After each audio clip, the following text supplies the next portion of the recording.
Video सुरू करण्याआधी तुम्हा सर्वांना एक विनंती आहे. जर तुम्हाला ही कथा आवडली असेल तर चॅनलला लाईक, शेअर आणि सबस्क्राईब नक्की करा. कारण तुमच्या एका सबस्क्राईबमुळे मला अजून नवनवीन आणि छान कथा तुमच्यापर्यंत पोहोचवायला प्रोत्साहन मिळेल. त्यासाठी प्लीज आपल्या कथेला लाईक, शेअर आणि सबस्क्राईब नक्की करा. आर्यनचं बोलणं ऐकल्यापासून तनू खूप अस्वस्थ झाली होती. काय करावं काही तिला समजत नव्हतं. तिने सीमा आणि पूर्वाला कॉल केला. त्यांचा नंबरही स्विच ऑफ लागत होता. ती डोक्याला हात लावून तिथेच बसली. तिच्या मनात भीती निर्माण झाली होती. ती विचार करत बसली असताना तिच्या रूमची बेल वाजली. तिने भीत भीत रूमचा दरवाजा उघडला. दरवाजात आर्यन उभा होता. सर तुम्ही? तिने थोडं घाबरतच विचारलं. तनू, संध्याकाळी मिस्टर शाह यांनी पार्टी अरेंज केली आहे. तिकडे जायचं आहे. तू आवरून बाहेर ये. आपल्याला थोडं शॉपिंग करावं लागणार आहे. कम ऑन, लेट होतोय. आर्यन शांतपणे म्हणाला. सर मी 5 मिनिटात येते, तनू म्हणाली. ओके. आर्यन निघून गेला. तो गेला तसं तिने दार ओढून घेतलं. थँक गॉड यांनी लग्नाचा विषय काढला नाही. उगाच घाबरवत असतात मला, तनू स्वतःशी म्हणाली. 10-1 मिनिटात चेंज करून ती खाली निघून आली. आर्यन तिची वाट पाहत होता. ती आली तसं दोघे गाडीत बसले. आर्यन ड्रायव्हरला गाडी मॉलकडे घ्यायला सांगितली. तनू बसल्या बसल्या विचार करत होती. मध्येच आर्यनकडे पाहत त्याचा अंदाज घेत होती. त्याने लग्नाचा विषय काढल्यापासून ती खूप घाबरली होती बिचारी. थोड्या वेळात ते मॉलला पोहोचले. आर्यन तिला घेऊन साडी सेक्शनमध्ये गेला. त्याने सेलगरला काहीतरी सांगितलं तसं ती मान डोलवत निघून गेली. तनू, साड्या सिलेक्ट कर. सर मी? येस, मला काही साड्या गिफ्ट करायच्या आहेत. मला त्यातील काही समजत नाही, सो तू तुझ्या पसंतीच्या साड्या सिलेक्ट कर. हां ठीक आहे, तनू मान डोलवत म्हणाली. सेल्स गर्ल तनूला वेगवेगळ्या डिझायनर साड्या दाखवत होती. तनू बिचारी कन्फ्यूज होऊन पाहत होती. इतक्या उंची साड्या तिने आजपर्यंत कधीच पाहिल्या नव्हत्या. रेडीमेड ब्लाऊजचं कलेक्शन पाहून तर तिला चक्करच यायची बाकी होती. काय झालं तनू? सर प्लीज तुमचीच चॉईस करा. मला समजत नाहीये कुठल्या चूज करू. सगळ्याच तर छान आहेत, तनू म्हणाली. कठीण आहे. आर्यन तोंडातल्या तोंडात पुटपुटला. त्याने स्वतः साड्या सिलेक्ट केल्या आणि पॅक करून दोघे तिथून बाहेर पडले. सर आता कुठे जायचंय? एका महत्त्वाच्या कामासाठी जायचे, तनू आर्यन मोबाईलमध्ये पाहत म्हणाला. तसं ती शांत झाली. हे इतके शांत शांत का आहेत? दुपारी कसे विचित्र वागत होते. या माणसाचा ना काही भरवसाच नाही. कधी कुठेही कसंही वागतो. एखाद्याला अटॅकच यायचा, तनू स्वतःशीच म्हणाली. लग्न हा विषय तिच्या डोक्यातून कधीचा निघून गेला होता. थोड्या वेळाने त्यांची गाडी एका मोठ्या इमारतीसमोर उभी राहिली. आर्यनने तिला नजरेने इशारा केला तसं ती गाडीतून खाली उतरली आणि आर्यनच्या मागे येऊ लागली. दोघेही 6th फ्लोअरला पोहोचले. लिफ्टमधून बाहेर पडून आर्यन एका फ्लॅटच्या दिशेने जाऊ लागला. हॅलो आर्यन, रोहित त्यांचं स्वागत करायला आला होता. हे रोहित, सगळं रेडी आहे ना? आर्यनने हळूच विचारलं. हो, फक्त रोहितकडे पाहत म्हणाला. मी बोलून घेतो, आर्यन म्हणाला. तसं रोहित बाहेर निघून गेला. रोहित बाहेर गेला तसं आर्यन तनूकडे वळला. ती बिचारी शांत उभं राहून त्या आलिशान रूमचं निरीक्षण करत होती. तनू, आर्यनने तिला हाक मारली. Yes sir. तनू त्याच्याकडे पाहू लागली. तनू, थोड्या वेळात आपलं लग्न आहे, आर्यन शांतपणे म्हणाला.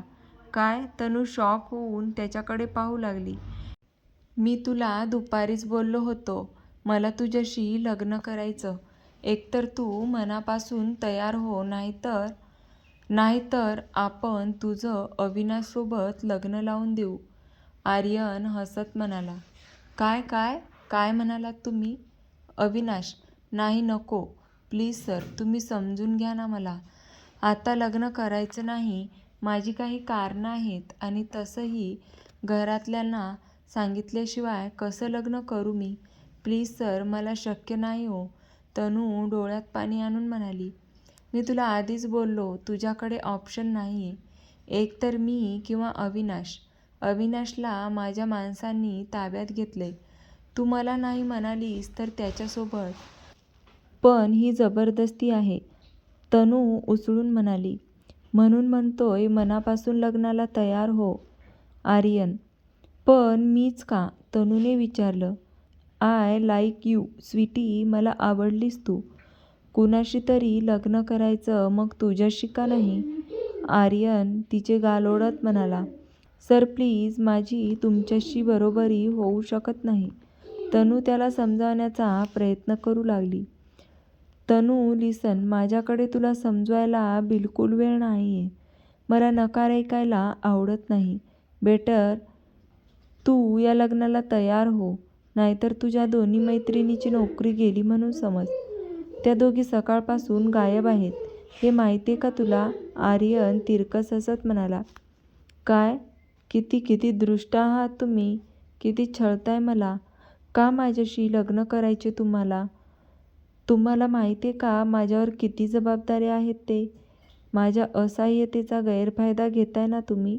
आय नो तुम्ही खूप हँडसम, रिच आहात, पण तुम्ही मला बिलकुल आवडत नाही. आय हेट यू तनू रडत म्हणाली. रोहित. आर्यनने तिच्या बोलण्याकडे दुर्लक्ष करत हाक मारली.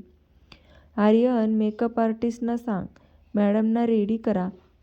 आर्यन देसाईच्या वाईफला रेडी करणारे, त्या कुठलेही कमी राहता कामा नये. आणि हो, ती पूर्वा आणि सीमा आहेत ना, त्यांना पण लग्नाच्या इथे आण. त्यांच्या मैत्रिणीचं लग्न आहे, अटेंड करायला नको का? आर्यन हलकंसं हसत म्हणाला. Okay boss. रोहित बाहेर निघून गेला. 5 मिनिटात 2 लेडीज आत आल्या. त्या तनूला रेडी करायला निघून गेल्या. लग्नाची सगळी तयारी रेडी झाली होती. फोटोग्राफर वगैरे सगळं अरेंज केलं होतं. भटजी काका दोघांची वाट पाहत होते. आर्यनचे अगदी खास 2-3 मित्र आणि पूर्वा, सीमा असे 4 जण तिथे हजर होते. लग्नविधींना सुरुवात झाली. अंतरपाटाच्या एका साईडला आर्यन होता. दोघेही खूप छान दिसत होते. एवढा आनंदाचा क्षण, पण तनूचे डोळे मात्र भरलेले होते. असं कुणालाही न सांगता लग्न करणं तिच्या मनाला पटत नव्हतं, पण तिला पर्याय नव्हता. अविनाशसोबत लग्न करण्यापेक्षा हे बरं. आर्यन जे बोलेल ते वागू शकतो, हे तिला माहीत होतं. म्हणून तर ती लग्नाला तयार झाली होती. शुभ लग्न सावधान शब्द कानावर पडले तसं तिने डोळे मिटून घेतले. नकळत तिच्या डोळ्यातून अश्रू बाहेर पडले. अंतरपाट दूर झाला तसं दोघांनी एकमेकांना हार घातले. लगेचच पुढल्या विधींना सुरुवात झाली. आर्यनने तिच्या गळ्यात मंगळसूत्र घातलं. सप्तपदी चालून दोघेही लग्नबंधनात अडकले गेले. लग्नविधी संपन्न झाली आहे. आजपासून तुम्ही दोघे पती-पत्नी झालात, भटजी काकांनी डिक्लेअर केलं. आर्यनने रोहितला खुणावलं तसं तो जवळ आला. या भटजीला आणि बाकीच्यांना नीट समजवलंस ना? मी सांगेपर्यंत या लग्नाबद्दल कुणालाही कळता कामा नये. आर्यन रोहितला बजावत म्हणाला. हो, हे मी सगळं सांगितलंय रोहित. गुड. मिस पूर्वा, मिस सीमा, आता तुम्ही इथून डायरेक्ट मुंबई गाठताय. तिकडे गेल्यावर स्वतःचं सामान उचलायचं आणि मिस्टर रोहित सांगेल तिकडे शिफ्ट व्हायचं. माझं आणि तनूचं लग्न झालंय हे कुणालाही कळता कामा नये. अगदी कुणालाही नाही तर परिणाम काय होतील तुम्हाला माहीतच आहे. उद्या सकाळी तनू तुमच्यासोबत फ्लॅटमध्ये शिफ्ट होईल. माझ्या बायकोची नीट काळजी घ्यायची, समजलं? आर्यन म्हणाला. हो सर. त्या भीतभीत म्हणाल्या. गुड. आम्ही उद्या सकाळी मुंबईमध्ये येऊ. रोहित यांची नीट जायची सोय कर. आणि हो, त्या अविनाशची विल्हेवाट लाव. लग्न लावून टाक त्याचं, जास्त फडफड नाही पाहिजे त्याची, आर्यन म्हणाला. हो आर्यन, रोहित, चलो तनू डार्लिंग, आपण निघूया थोड्या वेळात, आपल्याला पार्टीला जायचंय. निघायचं, आर्यन तनूला म्हणाला. सगळ्यांचा निरोप घेऊन ते दोघे हॉटेलवर यायला निघाले. गाडीत तनू शांत शांत बसून होती.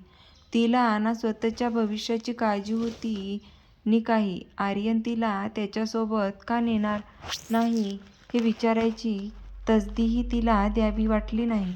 थोड्या वेळात दोघे हॉटेलवर पोहोचले. आर्यनने तिकडे ही सेटिंग लावून ठेवली होती. दोघे रूमच्या दिशेने यायला निघाले. तनू तिच्या रूमकडे वळणार इतक्यात आर्यनने तिला हाक मारली. तनू, तुझं सामान माझ्या रूममध्ये शिफ्ट करण्यात आलंय, आर्यन म्हणाला. तसं ती त्याच्या रूमकडे वळली. रूममध्ये आल्या आल्या आर्यनने डोअर बंद केला.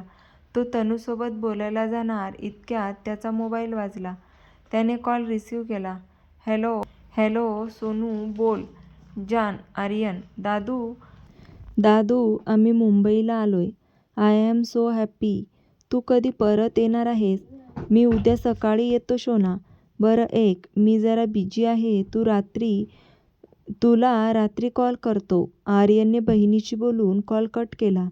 मी चेंज करून येते. तनू चेंज करायला जाऊ लागली. आर्यनने तिचा हात धरून तिला ओढलं. त्याने तिच्या भोवती बाहूचा विळखा घातला.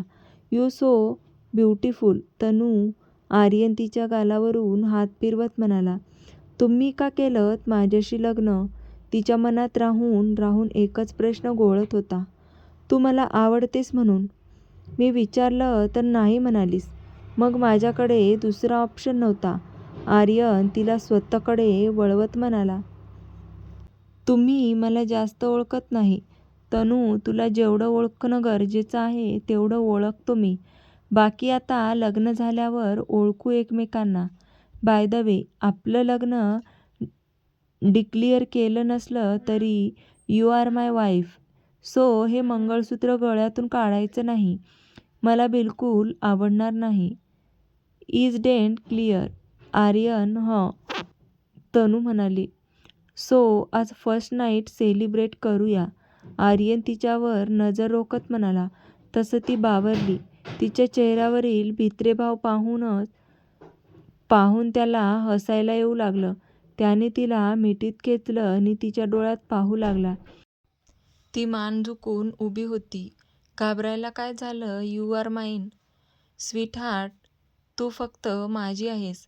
वेडा आहे मी तुझ्यासाठी. यापुढे तुला हेच वेडेपण सहन करायचं आहे. तो तिच्यावर नजर रोखत म्हणाला. आपल्याला निघायला लेट होतोय, आर्यन म्हणाला. हं. तनू चेंज करायला निघून गेली. तर कसा वाटला तुम्हाला आजच्या कथेचा हा भाग? आवडला असेल तर व्हिडिओला लाईक, शेअर आणि सबस्क्राईब नक्की करा. पुढचा भाग आपण लवकरच पाहणार आहोत. धन्यवाद.